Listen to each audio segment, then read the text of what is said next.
So you're also a founding member of the college's Ventures Network, a Palo Alto-based global network of student-run startup accelerators and venture capital funds in the world. So how are your experiences with that similar or different when compared to those with impact?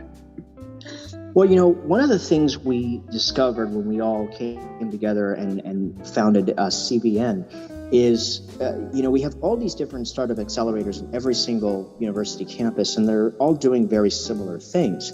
And sometimes they're doing different things, but most of the time, 90% of the stuff they're doing is pretty much the same. And unfortunately, there's a huge inequality in terms of resources between, let's say, the Ivy League schools and Stanford and, your top bracket schools versus, some of those middle bracket schools that, still have a lot of great entrepreneurs, but they just simply don't have access to these resources, whether it's because of geography or the university endowment.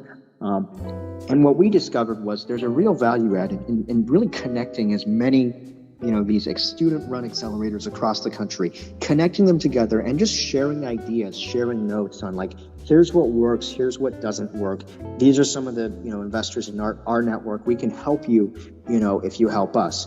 And I think we've discovered there's just so much efficiency that you bring together when you have all these different student entrepreneurship networks working together instead of competing against one another, because ultimately we're not competing. A founder who's successful at Stanford is not in any way bad news for a founder at Harvard or a founder at some other school on the East Coast.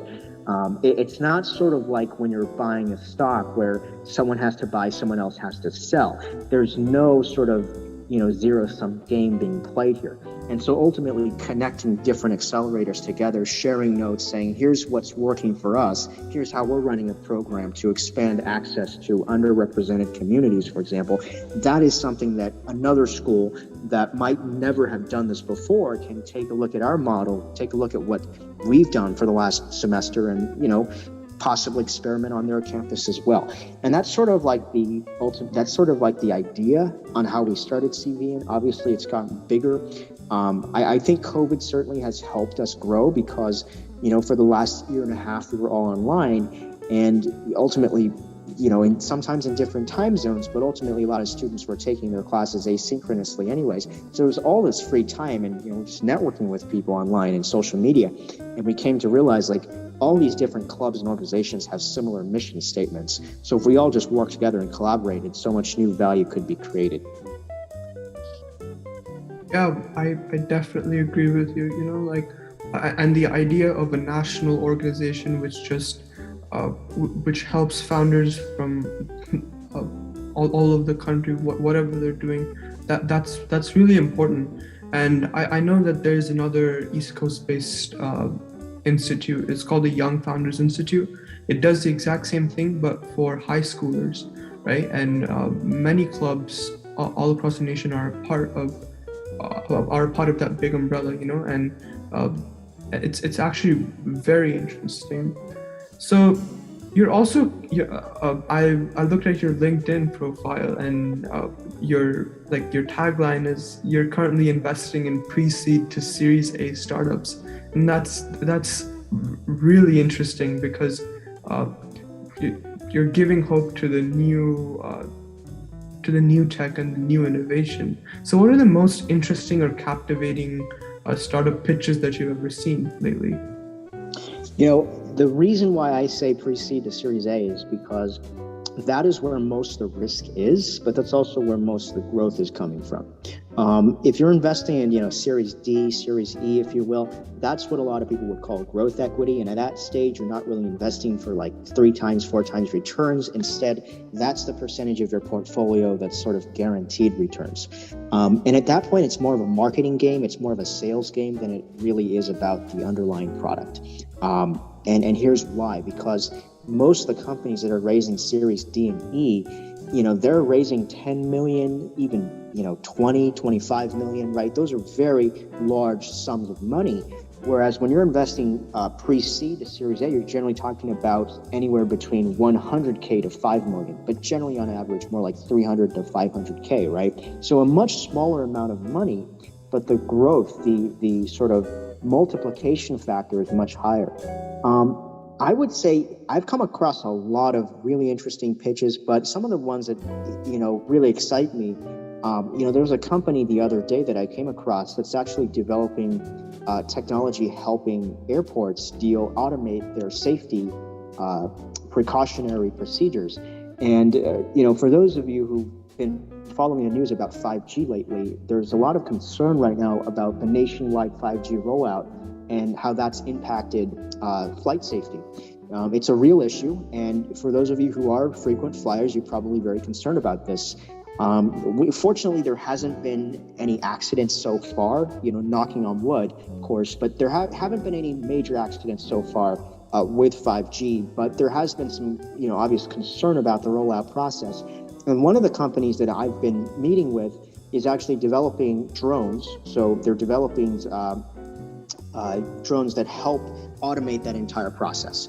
One really interesting thing is that most of the truck drivers who are on the tarmac, they're sort of giving the go-ahead for when a plane has to, the entire taxi process is really confusing. And it usually takes a very long time for these, airports and the pilots. It's a really complicated process. We're talking about millions of dollars, even hundreds of millions of dollars for compliance, annual audits. The great thing about what these drones are doing, they're trained, they go onto the tarmac, they identify the risks, they quickly report back through a cloud-based infrastructure system. So the pilots are getting real-time data about, there's a bunch of pigeons that might create a problem, or this network isn't working, or certain lights are off. And, I think it's really exciting to see how unmanned aerial vehicles, UAVs, are really creating a lot of innovation, a lot of growth in this industry. It's risky. There's no guarantee that there's going to be success. I will tell you that generally, from one of the challenges the company I'm working at is, they're trying to figure out how to operate better during the daytime versus during nighttime because of various issues with color and sort of light sensitivity. But the general overview is that it's a really exciting company. It's not founded by young people. It's founded by people with, 20, 25 years of experience in the industry, but there's a lot of promise. And this is another example of sort of me saying, I don't want to get too involved in crypto right now. I want to look at sort of the companies that are sort of going under the radar, but still creating really exciting things. And this is an example of what I would call deep tech. Wow, just by the quick synopsis, I don't as a venture if I were a venture capitalist, I'd definitely be interested in investing in that, right? The fact that you can automate quite a few low-key operations of airports, right? And so and it comes back to what you said earlier about beating the market, right? It's not just about tracking it or analyzing it, it's about staying ahead of it. And so I think that through venture capital, you're able to, I guess, stay on top of the newest innovations, so you can decide whether to take advantage of it or to step back. And again, really interesting, really captivating. So one question is that what specifically are you looking for in the pitches that you read, and what makes a successful pitch stand out to you? I'm always looking for founders who can tell a compelling story. I think the art of pitching is really the art of storytelling. Anyone can say, here's a problem, here's the market size, here's my target market, and here are all the patents I've developed for my technology, and here's why you should invest in me. I'm curious to know why are you the right founder? What is your personal background? What is your personal story? And what makes this technology or this service so important that you're waking up every single day in the morning and you're so motivated to go work on these very real challenges and, taking the risk, right? Because there's an opportunity cost to being an entrepreneur. That time that you're spending on your startup, or that money that you're personally investing in your own company, that's all time and money that could be spent in a 9-to-5 day job that you might be making a lot more money as an investment banker or even as an engineer than as a founder. So the question really becomes, why you, and why right now? Why is 2022 the best year to start developing this particular startup? Once you can connect your personal backstory, your past experience, and the other founders on your team, and you can present that compelling argument for why you, I think that then I'm far more interested to know specifically what does that company do and what is its defensibility against a large company like Meta or Google or Amazon, Microsoft coming in and just completely blowing you out of the water, because those are some very real risks. And it's oftentimes people tend to make fun of this question, but I think it's a real question. Why can't Google do what you're doing if they have much better trained engineers and they have, 20, 25 years of experience in the industry? What makes you the right founder to tackle this problem? And why is this problem so pressing and compelling right now? So connecting the personal backstory of the founder or founders versus and connecting it with the underlying business model of that company.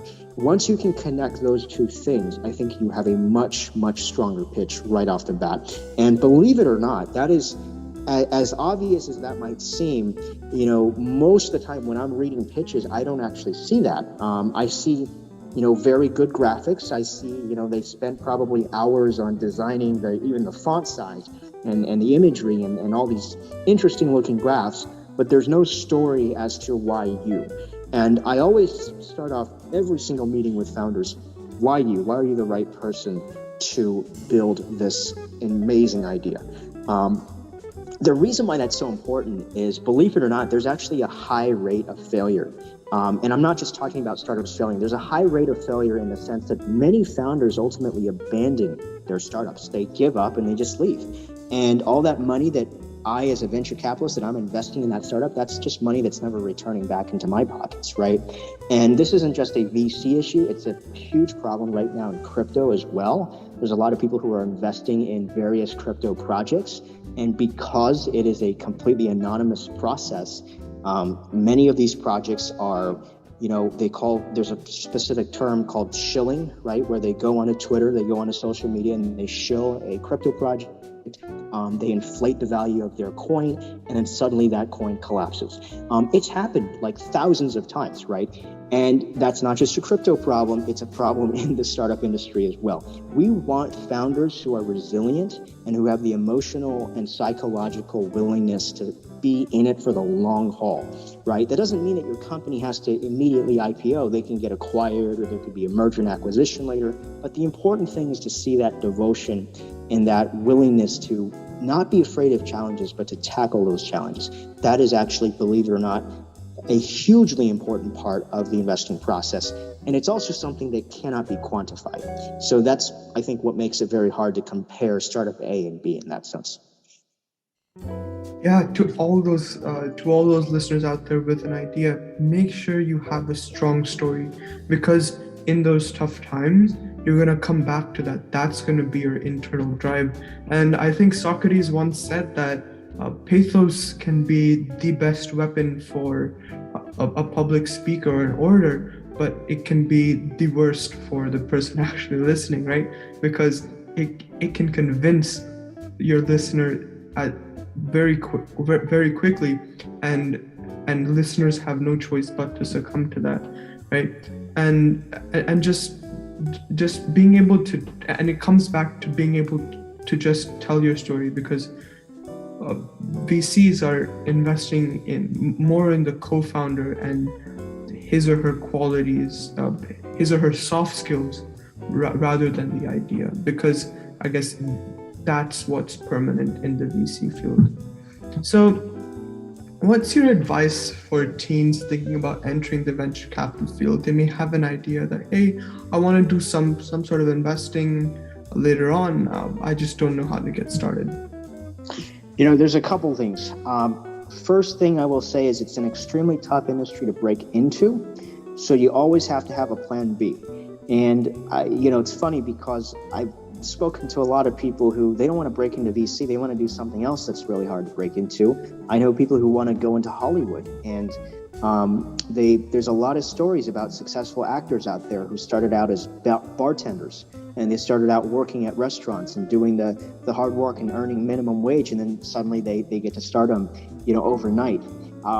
I say that because I think that the most valuable resource you have in life is not money, it's actually time. Money is something you can always earn back, as hard as it is, but time, you're never getting that back. You're never getting that back. So when you're young, when you're a teenager, when you're in high school, even when you're in college, make sure you spend your time wisely and always have a fallback plan. Just in case you fail, have something in place to say, here's what I'm going to do in case I don't get into the industry, temporarily while I'm still working to break in. That's the most important thing. That's number one. Number two is, I think, one of the great things about the internet is that you can learn so much valuable content online for free. I mean, literally for free. And my advice to people out there is go online, look for these resources, take online courses, read books, listen to podcasts, go onto YouTube, and just learn and consume as much content as you possibly can on whatever industry you're excited about. And, a lot of young people these days are excited about crypto. Great. There's a lot of great videos on YouTube about, the basics of blockchain and why blockchain is transforming the world. That's where I would start, being tech literate, because I can't tell you how many times I've had conversations with young people and they will say, here's why I'm so excited about Bitcoin. Here's why I'm so excited about Ethereum or Solana or Cardano or all these different coins out there. And I ask them a simple question, can you explain to me the actual architecture of this particular token? Can you explain to me how this blockchain differentiates itself versus another blockchain? What is layer one? What is layer two? What do all these complicated terms mean? And 99% of the time, they can't explain it. So I always say, Warren Buffett was the guy who actually said, if you're going to invest in a company, you have to understand the business model. You have to actually understand, what does that company do? It's really important. And what's even more important than understanding that company? Being able to articulate and explain that company as if you were talking to a 5-year-old. So if you can't explain Bitcoin in 5-year-old terms, if you can't explain the underlying technology that you're excited about in 5-year-old terms, and I mean this seriously, you probably don't understand it as well as you think you do. And if you don't fundamentally understand that technology, then it is inherently a bad investment, because at that point, you're not investing based on fundamentals. You're not investing based on your understanding of that company or that crypto token. You're investing entirely based off of emotions and market signals. And that is the surefire way to lose money. So my second piece of advice to young people is go out there, consume content, and be tech literate. I mean, they talk about financial literacy these days, but tech literacy, my God, I mean, that is something that's probably even more important than financial literacy. Understand what it is that you're excited about and why everyone's moving in this direction. That's number two. The third piece of advice I would give people is actually do exactly what you're doing right now, Guion. Like literally go out there, create content for yourself and for your listeners. Grow an audience, start a YouTube channel, start a podcast, write articles on Substack. I mean, there's so many great ways that you can do this literally for free and create a homegrown audience right out of your garage.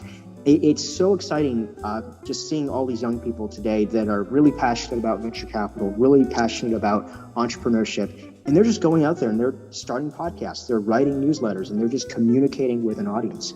Once you build a personal brand for yourself, you've created sort of this defensible moat, as we like to say in venture capital, that you can now use to build your own empire. Some of the most successful companies out there didn't start out as companies. They started out as, literally a book club. They started out literally as a group of people who just wanted to share ideas. So understanding the value of personal branding and understanding the value of content creation, that's also really important for young people out there. That is certainly a good use of your time. You don't lose anything from it. Certainly not. I think even if you don't have, a million subscribers, you're still interacting with people and you're still personally learning things too from other people. The last piece of advice I would give is just network. I mean, go onto LinkedIn, go onto social media and connect with people, ask people questions, try to learn about what they're doing, have a genuine interest and curiosity in the world. I think that certainly drives successful networking. One really interesting thing I've heard personally when I've struggled in the industry is don't just ask, give. It's really important. If we all like to go out there and say, hey, can you get me an internship? Can you get me a job? But what are you giving these people? What is your value add? What can you provide them? And one of the things that a lot of teenagers and certainly a lot of Gen Z VCs, as they like to call themselves, what they're doing right now is they are literally doing the job of a VC for free. Like, I know it sounds very very cheesy, but you can literally be a VC for free. You can just go online, look for startups, and then start emailing venture capital firms and say, here's a startup that I think you'll like, and you can act as a scout. That's called scouting. There are actually programs out there that they will pay you a percentage of carry if they ultimately do invest in that company. And most of the time, you're probably not going to get a response, but at least you're building name recognition. And that goes back to what I said earlier about branding, the importance of, having a personal brand. Do the job. It's like the most hands-on way to get engagement and understanding of the industry and really get a head start before everyone else tries to break in. Thank you. That was just awesome. Like just being able to network and especially the consuming content is especially important for teens my age or a little older, right? Just being able to we have the internet as our resource, right? And just being able to take advantage of that, right? And I guess we can say that millennials and Gen Z is are the, I guess, most tech literate, meaning they know how to use it, they know the ins and outs of technology, right? So they can use it to their advantage. And so many people have done just that, right? And just being able to take advantage of everything that you have, right? Networking, all of that, and hands-on experience, that's also really important. Just being able to do all of that can make you successful in your own way, right? Just if you can decide the own parameters of your success, then you can be successful. And so my last question is that what advice do you have for students about using their time, relationships, and opportunities to take advantage of their passions, no matter what they might be: entrepreneurship, computer science, bio, anything? I think you really answered the question with your question, because by asking the question, you've already answered it. What can you do with your time? I think, time is so valuable. It's like what I said earlier. Understanding how to manage your time wisely is something that sounds easy, but is actually incredibly hard. And I think it's much harder for those of us in Gen Z than it is for past generations because we have so many distractions. Whether it's the internet, social media, TikTok, for example, the kind of addiction. There's, TikTok addiction is an actual thing now. Instagram scrolling. I mean, I know I have friends who just spend hours every single day scrolling mindlessly through Instagram. And one of the things I did when I was in college was I deleted my Instagram. And I know that sounds insane. It's like most people, the idea of deleting your social media, it sounds like, social suicide. But I said enough is enough. I value my personal time more than I care about what other people are doing on vacation in Bali. And I'm tired of people having friends coming up to me and saying they have mental health issues because they get so depressed caring about what other people are doing. And my piece of advice to people when it comes to relationships is, the most successful relationships are those that are both give and take. You got to have something of value that you're adding to the relationship. And it's the same thing with spending your time. If this isn't something where you're creating value, this isn't something where you're learning something that's extremely powerful and has the potential to change the world, then you really do have to question, what am I actually doing here? I think technology is both a blessing and a curse. There is a show on Netflix called The Social Network. I think it came out 2 years ago. And it talks about how addictive social media is. And it's not just social media, it's the Netflix algorithm, it's the Hulu algorithm, Disney Plus, Apple TV. All of these new algorithms have ways of literally changing neural networks in your brain because they understand, based on biological studies that they've done on lab rats, here are the ways that your synapses work, here are the ways that your brain sends electrical signals between different neurons. This is how addiction works. They've compared it between an alcoholic and a drug addict and someone who's addicted to social media, and they see it's the same exact thing.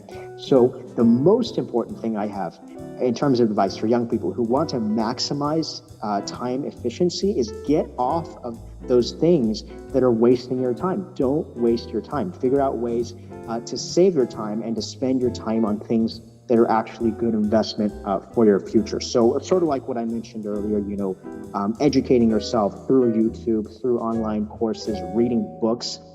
By the way, reading a book, I got to say, that is actually really important because there's a lot of people who've gotten into this whole Kindle thing and they start reading books online on their laptop. And that's great, but the reality is that you're still getting distracted. When you read a, loose leaf book in your hand without technology and just sort of take a break from the phone and the laptop, it can do wonders in terms of refocusing your mind and helping you improve your mental health so that you can now extend your attention span. And attention span is also another thing that I've noticed that's unfortunately, young people, they just have very short attention spans. And that does not bode well for workplace efficiency. That might also explain why so many people right now are resigning from the traditional 9 to 5, just because they literally can't sit down for 8 hours and sit in front of a screen. So, I think there's a lot of things that you can do, but the most important thing is investing your time wisely and figuring out what it is you want to do with your life and just starting early. Because anyone who starts early, you're going to have a head start, and that's going to pay dividends going into the future. The final thing I would say is literally take good care of yourself. I mean, I've read, about the dangers of too much online schooling and how people are now having, the rate of teen suicides right now is sky high. It's insane. There's been a lot of legitimate criticism of should we continue with online learning simply because of the impact it's had on people's mental health? And it's a real concern because people are literally secluded from social interaction. So my final piece of advice to young people out there is interact with other people, literally be social, be extroverted, go out there. And it's not just about making friends, it's about making meaningful relationships, understanding, this person could later be your co-founder as a company. This person could later help you invest in a certain product or service that's going to change the world, right? And when you interact with people from different personalities, you actually can get along with people better. You can understand how to lead a workplace. There's been a lot of companies I've worked with that I've gotten exposure to where the reason why they failed actually isn't because the underlying business model or technology doesn't work. It's because the founders can't get along with each other. I mean, you'd be surprised how big of an issue that is. And the only way you can be a good leader or a good founder or a good entrepreneur is if you have that social exposure and you're constantly, going out of your comfort zone and working with people who are so different from a personality standpoint. So that's my last piece of advice. I think, really keeping in mind the world's a very different place in 2022 versus 2019. So many things have changed. Being aware of these new trends and leaning into these trends, not being afraid of the future, having an optimistic worldview, but also having the self-discipline to actually commit to something with the seriousness that's required of someone who is successful. I think that's probably what you want to focus on. Thank you again for your wonderful pieces of advice. Quite a few things resonated with me, the fact that being able to invest your time properly. There's this one short snippet I saw, the usual distraction, but it actually really helped. It said, the guy, he's like, you only have 86,400 seconds in a day, right? Imagine that you have $1 for every second in a day, and you decide where to spend that. But you also know that you're going to get that 86,400 tomorrow, right? But the money that you have in your hand, that's, you're not going to see that, right? So no amount of money ever bought a second of time. That's basically what I wanted to say. And so with that, I'd like to thank you for sharing your experiences, sharing your successes with us tonight. It was definitely a pleasure and a highly insightful experience. I want to thank you. Absolutely. Pleasure to be on the podcast. Yeah, same here. It was wonderful listening to your ventures, your experience in the VC field, and most importantly, your advice for teens. It was really insightful. Thank you. Yes, and so with that, have a wonderful night, you all.